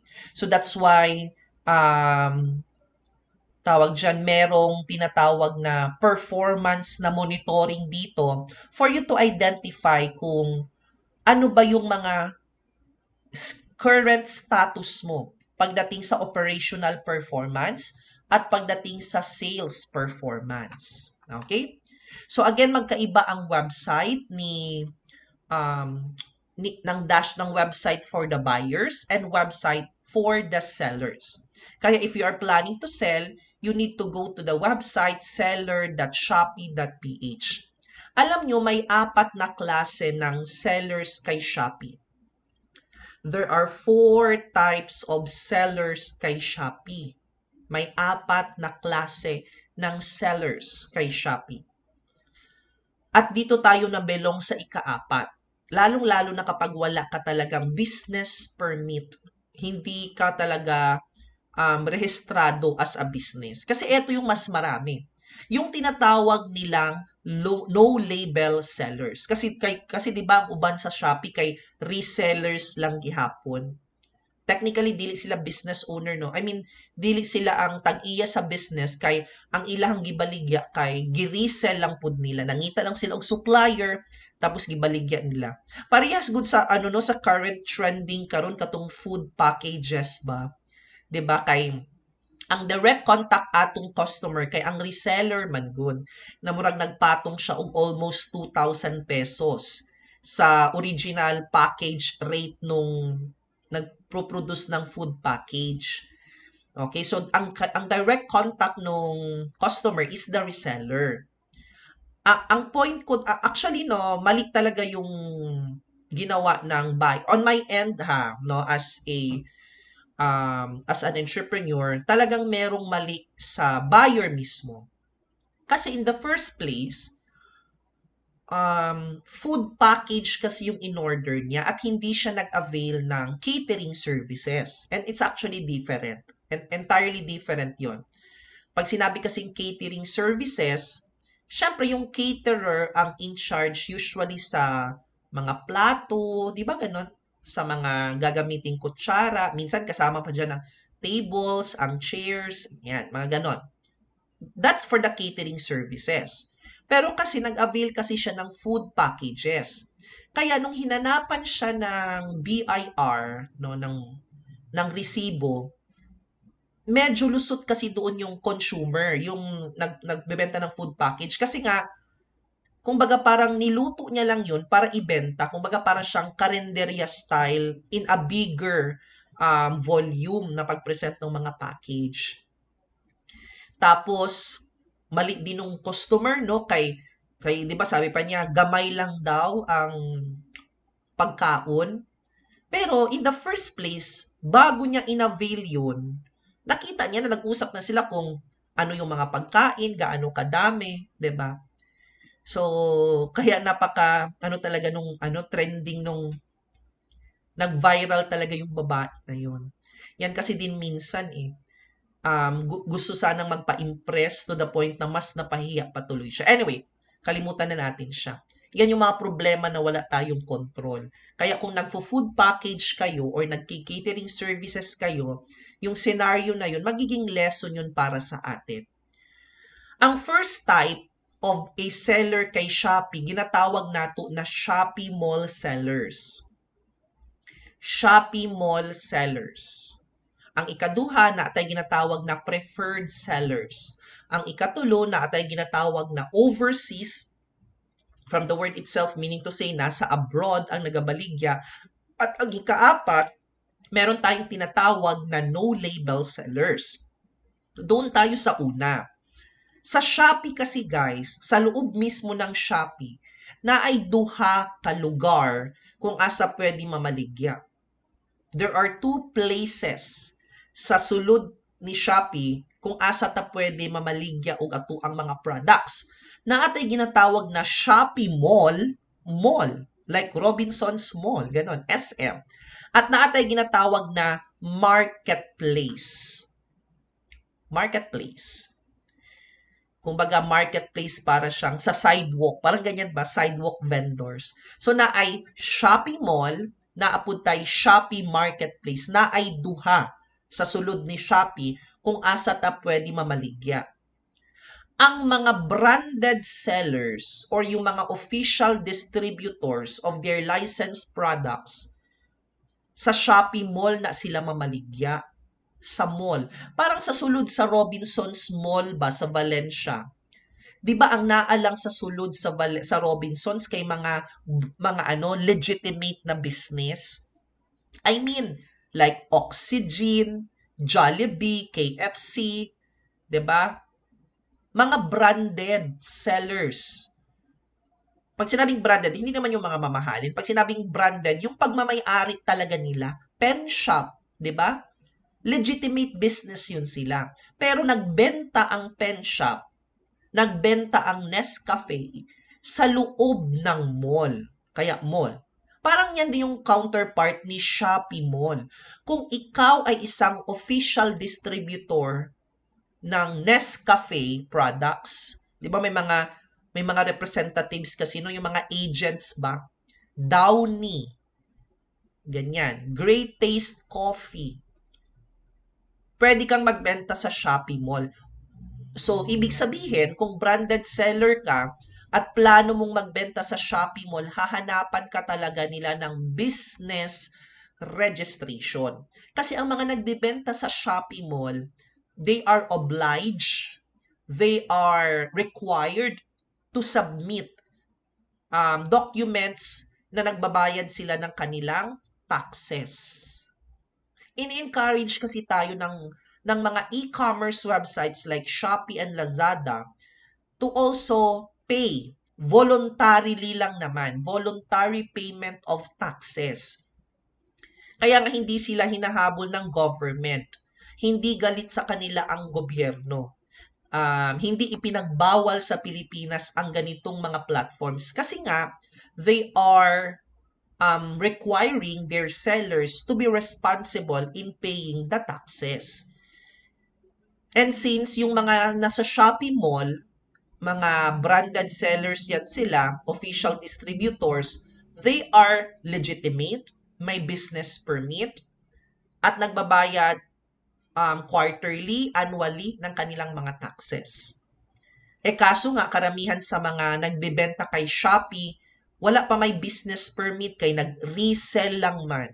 Kaya dili sila pwede mamaligya sa Shopee Mall. Kundi, pwede sila magbenta sa Shopee Marketplace. That's also the same case with you. Kung nag-produce ka og turmeric powder, no, sa Lantapan, pero wala pa kay business permit, pero gusto nimo ibaligya ang turmeric powder kay Shopee, dili ka pwede sa Shopee Mall. Okay, dili pa man ka legitimate.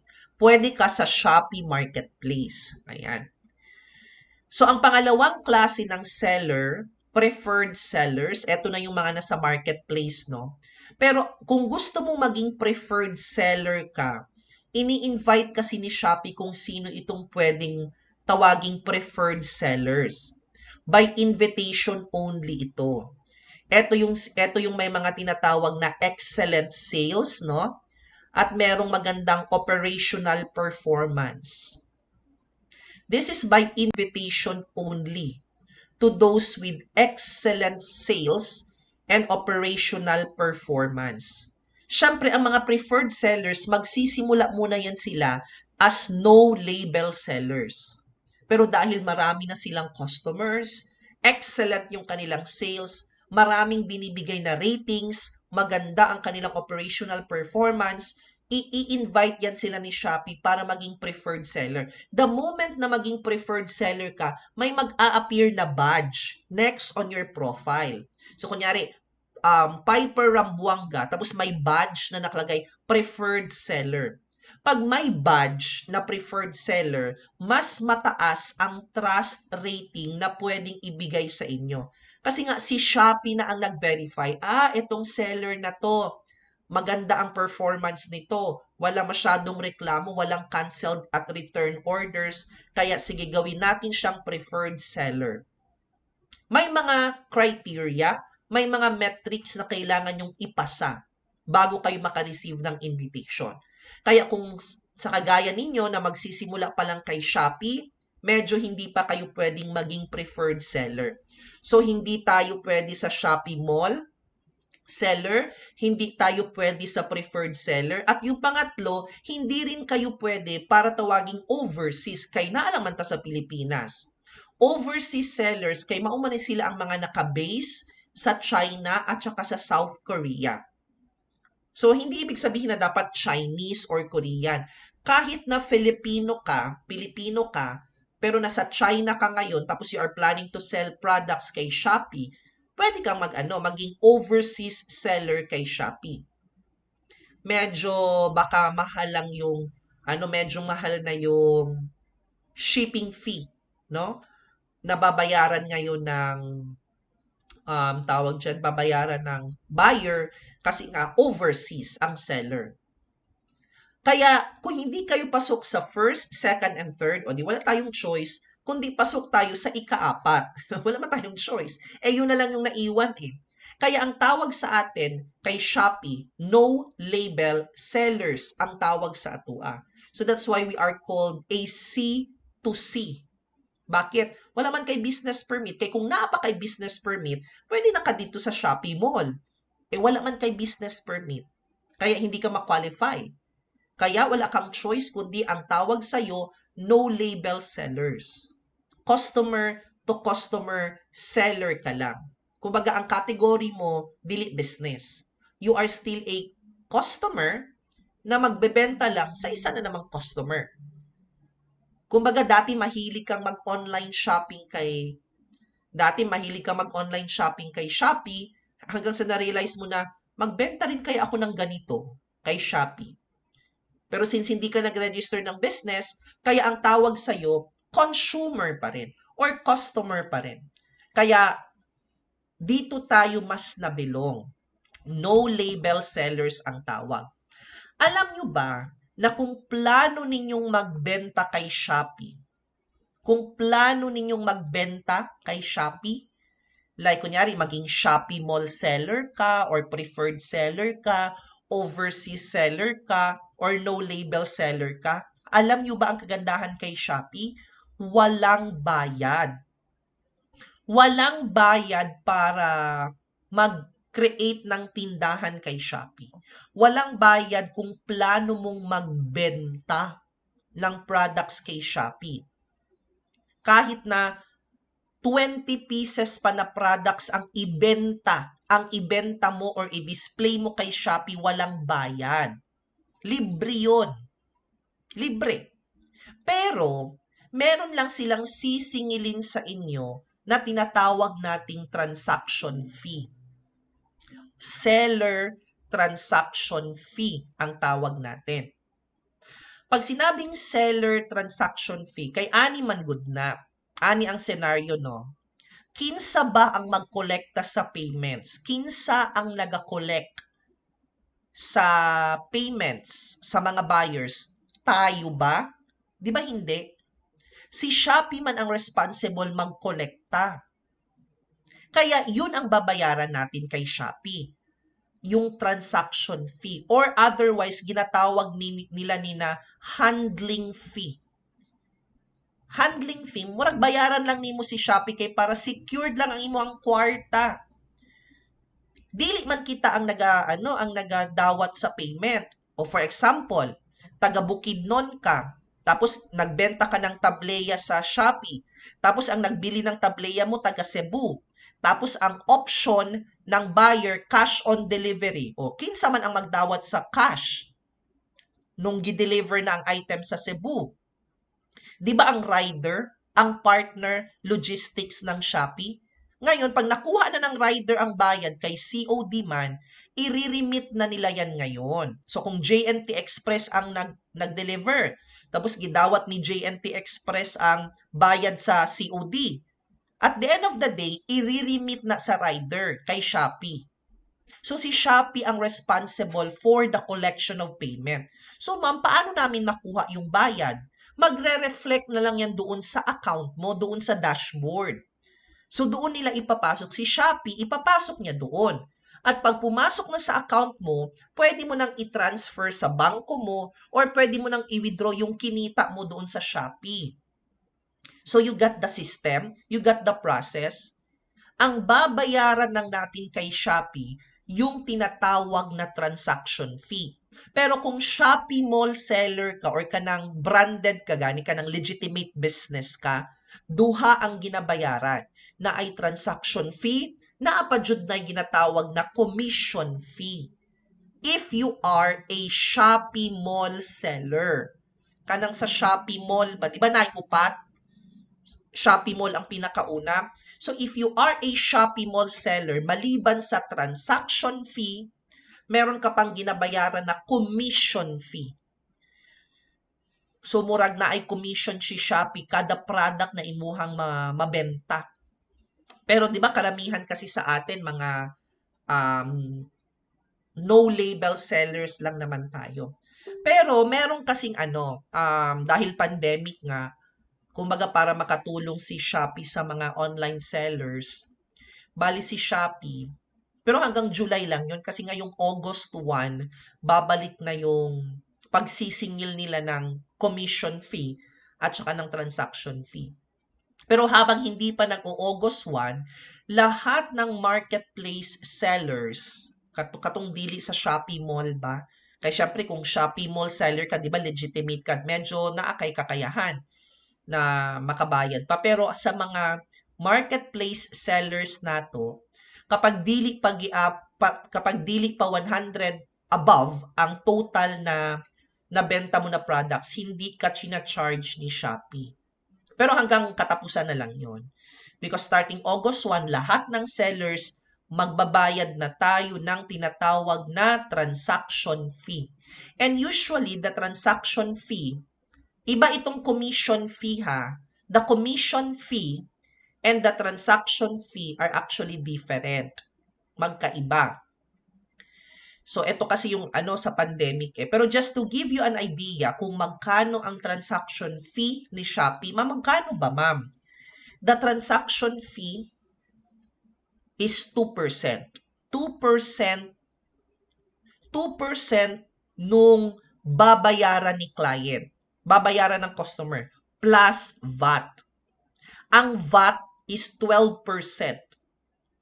Di ba ang transaction fee, 2% ng babayaran ng customer, hindi nung presyo ng product mo ha, hindi sila kukuha ng 2% sa presyo ng product mo.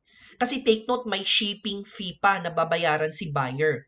Kaya yung total amount, kung ano man yung maging total amount ng babayaran ni buyer kada transaction, kasi nga transaction fee eh. So, ibig sabihin, hindi siya per item, kundi per transaction. So, kung nagbili siya ng 5 products sa isang transaction, so isang transaction fee lang yung sisingilin. Transaction fee. So, ang computation ng transaction fee is 2% ng total payment na babayaran ng buyer plus VAT. So, yung VAT naman, ang computation ng VAT, di ba 12% man na siya? So, ang VAT is 12% of the 2%. Di ba medyo kasi math eh. Pero ang transaction fee ha, I am going to explain na maintindihan talaga ninyo because this is how it works eh. Ito yung mga kailangan yung maintindihan. Kaya dito tayo magfo-focus. So again, walang bayad magbenta kay Shopee. Clear na tayo dyan ha, walang bayad. Kung plano ninyong magbenta kay Shopee, no label sellers kayo unless na amoy business permit, di ba? So, libre mamaligya kay Shopee, pero the moment someone will buy sa imuhang tindahan, na ay ginatawag na handling fee. Si Shopee kay sila man ang magkolekta og payments. So, ani na siya. Ang transaction fee na babayaran mo kay Shopee is equivalent to 2% of the total payment ng buyer. So, kukunin doon ang 2%. Kung magkano man yung mag-appear doon, so that's the 2%. Kaso may VAT pa. Di ba 2% plus VAT?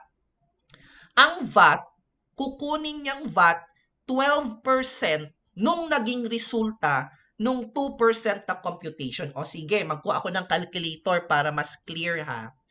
Let's get some calculator here.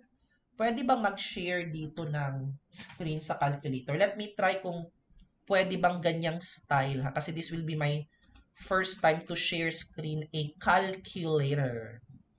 Kasi para clear ang computation. Kasi baka mamaya masyak kayo bigla na meron palang sinisingil pwede. So I'm going to show you a calculator here. So kunyari meron kayong binibenta. Tapos ang binibenta ninyo tableya. That's the product that you are selling, tableya. Tapos the cost of the tableya, ipagpalagay natin yung binibenta mong tableya kay Shopee, tag 250. Pagpalagay lang natin. The cost of the good or the cost of the tableya is 250 pesos. So that's the cost of the product, 250. Diyan ba kukuha ng 2%? Hindi. Hindi diyan. Kasi meron pa siyang babayarang shipping fee. It depends on the location. So, ipagpalagay natin ang nag-order ng tableya taga Quezon City sa Manila. Okay? So medyo nagkaroon lang ng ingay, no? Nagkaroon ng background noise kasi dumaan yung backhoe. Kasi nga sa unahan namin, kinoconstruct pa yung other side ng subdivision. Padaanin na lang muna natin siya. Kasi nadidistract din ako sa mga background noises eh. So again, ang 2% hindi kukunin sa presyo ng product, kundi sa total payment ng buyer. So 250 ang nag-order taga Quezon. Ang shipping fee, ipagpalagay natin nung pinili niyang, di ba siya ang pipili? J&T Express ang pinili niya. Or kung depende kasi kung anong available eh. Kunyari ang pinili niya J&T Express. Tapos ang shipping fee sa J&T Express, 125 from Davao to Quezon, from Bukidnon to Quezon City. So idadagdag natin dito ang 125. So 250 na presyo plus 125 na shipping fee, the total is 375. 375, the product and the shipping fee. Pero di ba ang Shopee minsan may mga vouchers, no? Yung makaka-discount ka, or minsan merong tinatawag na Shopee coins. Pwede mong gamitin yung coins na naipon mo para medyo mabawasan pa talaga itong 375 na to. So, kunyari, merong voucher na inavail si Shopee buyer. Yung buyer mo sa Shopee, meron siyang ginamit na voucher, naka-discount siya ng 50 pesos. Ginamit niya yon. So, 375 minus the 50 pesos voucher, so 325 na ang naiwan. Tapos, meron pa talaga siyang Shopee coins, na ang laman ng Shopee coins niya is 15 pesos. Ginamit niya yung Shopee coins niya para itong 325 mabawasan pa talaga. So minus 15 pesos na Shopee coins, giredeem niya yon. Kaya ang naiwan na lang 310. So from the original payment na 375, dahil nag-avail siya ng mga vouchers, nag-redeem siya ng mga coins, ang babayaran na lang ng buyer, 310 pesos na lang. Kung sure na verify na ng buyer ang payment, kunyari ang pinili ng buyer, COD, pag na-check out na yun, tapos pumili na siya ng payment option, dito na kukunin ang 2%. Dito na sa 310. Pati yung VAT. Pero bago natin kunin yung VAT, kunin muna natin ang 2%. Kasi hindi natin makukuha yung VAT kung wala pang resulta yung 2% eh. So yung total payment ng buyer, kukunan natin ng 2% and the 2% of 310.02, di ba? Kasi 212. So times 0.02, that's the 2%. Ang result is 6.20. Tama ba? That's the 2% eh. 310 times 2%. O, 6.2. 6 pesos and 20 centavos. That's the 2% transaction fee. Okay? Yan yung sising, kumbaga, yan yung ibabawas. Yan yung ibabawas ni Shopee doon sa tableya mo na tag 250. Or depende kay transaction man good, dili man per product. Basta ito yung i-charge sa'yo ni Shopee. Pero naapay VAT. And the VAT is the 12% of the 6.2. Kasi di ba VAT is the 12% of the 2%. So, ang 6.2, ita-times natin ng 0.12. Tama ba? 0.12. 12%. And that's 0.744. This is now the VAT. The 12% of the 6.2. So ngayon, kung i-combine na natin yung dalawa, we will now combine the 2% and the VAT. So 0.744 plus 6.2 equals 6.944. Pero lisod man good kung i-44 centavos. Usually nira-round off na ito ni Shopee. Kaya instead na 6 pesos and 94 cents, gagawin na lang yang 6.90. 6.90. So kapag merong bumili sa inyo ng tableya na tag 250 pesos, yun lang yung binili sa inyo, pinadala from Bukidnon to Quezon City, ang i-charge sa inyo ni Shopee sa transaction na yun is 6.9 centavos. Or i-round off mo, 7 pesos. 2% plus VAT. Every transaction, hindi every product. So meaning kung meron kang 100 na transactions, ibig sabihin 100 times ka rin sisingilin ng transaction fee. So kunyari yung tableya mo, 100 times yun may nag-order, 100 katao. So mga 700 yung babayaran mo sa kanila. Pero malaki na yung kinita mo, 250 times 100. O na kay 25,000. Out of 25,000, kunyari ang kinita mo 25,000, bawasan natin ng 2%. Oh, 700. No? Almost 700 siya. 600 plus. And that's only a small amount of money. So you got it, no? Kung paano kino-compute ang transaction fee. At yung transaction fee na yan yung isisingil sa atin ni Shopee. Ma'am, paano ba yan nangyayari? Kunyari, ma'am, naanami tableya sa ano, ma'am, no? Naanami tableya sa Shopee, tapos na ay nag-order taga Luzon. May nag-order na taga Visayas. Kinsa man ang mag-prepare ana sa packing, ma'am? Ikaw. Ikaw ang mag-prepare niyan. Dili si JNT Express, ha? Kung meron kang na-receive na order, you are now going to fulfill it. Naama na sa imuhang account. Mag-appear man na dito, ma-notify pud ka sa imong phone, sa imuhang text, sa imong cellphone number. Ang Shopee mag-text sa imuha. Murag i-remind ka na, huy, Piper, na ay nag-order sa imong tableya, oh.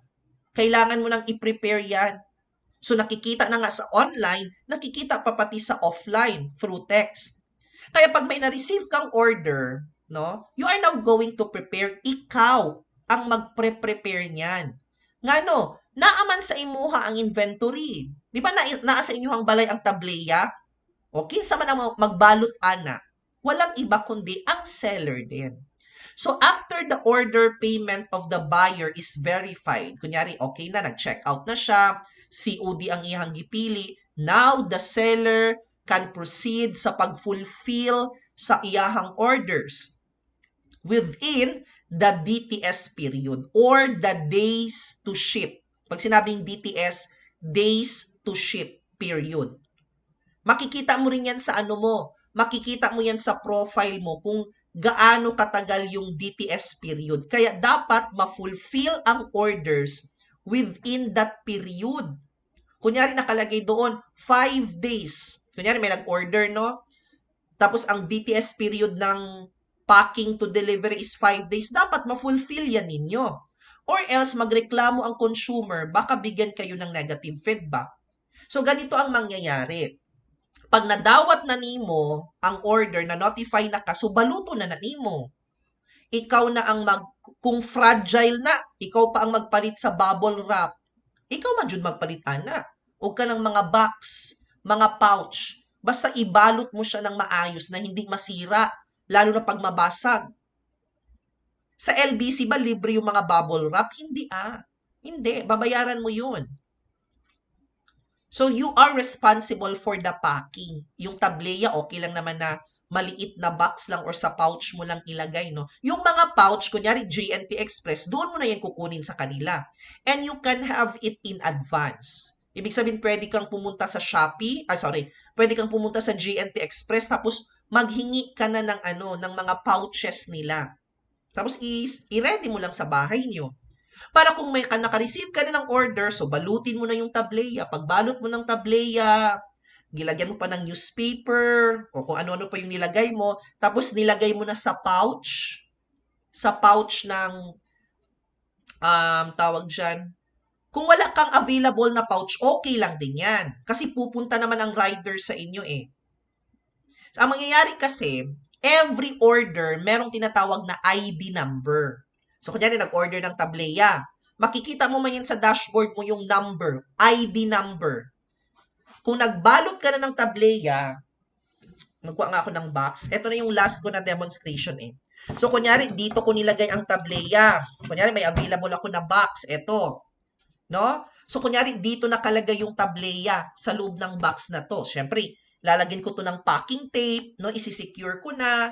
Tapos, lalagyan ko ng mga newspaper sa loob or papel para hindi magkuyog-kuyog ang tableya.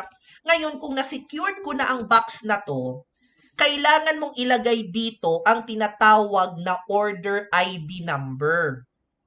Order ID number. So, ilalagay mo dito. Pwede mong i-print, tapos ilagay mo dito, order ID number. Pag na-ready na ang package mo, ready na ang item, that's the time that you are now going to schedule a pick-up sa bahay ninyo. Kasi si rider na ang pupunta sa bahay ninyo para kunin ito. And since meron ng order ID number, pag nakuha na ni rider, pagdating niya sa JNT na branch, i-input na lang nila yung ID number, automatic mag-appear na yung information ng buyer. Siyempre may system na yan sila. Basta ang importante, may order ID number. So, di ba, ready na? Tapos, tap, may option naman doon sa Shopee mo na arrange pick up.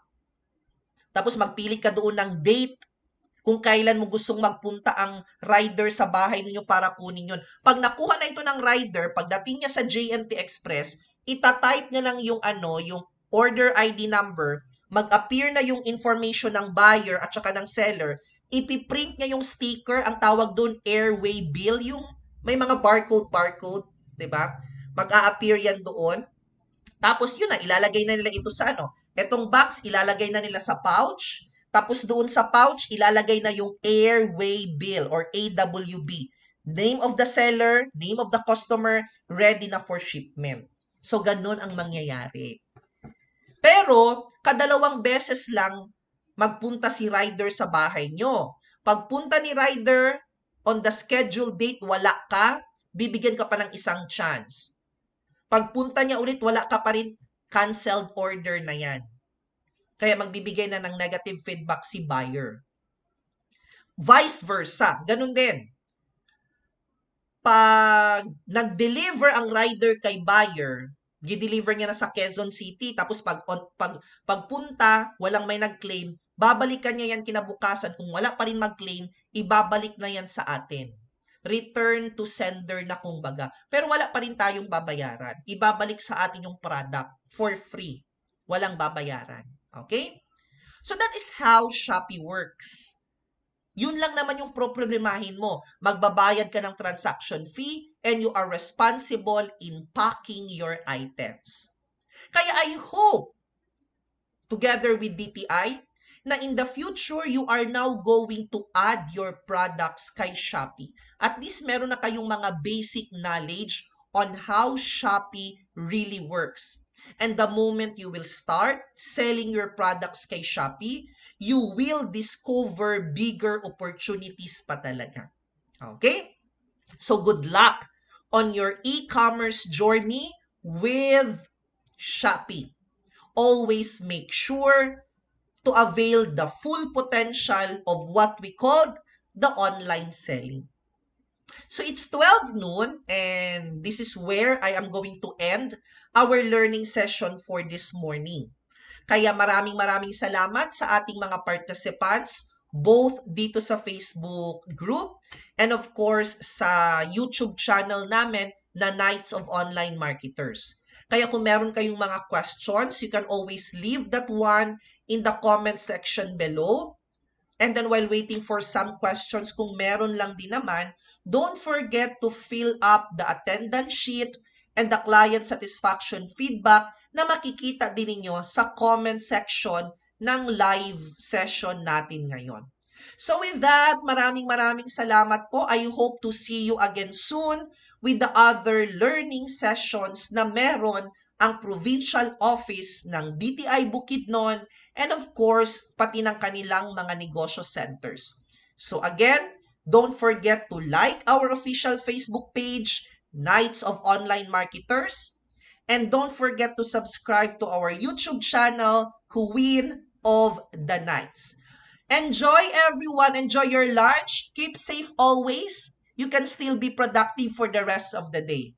So, this is your resource speaker, Piper Rambuanga, signing off for now. Goodbye everyone, and thank you very much.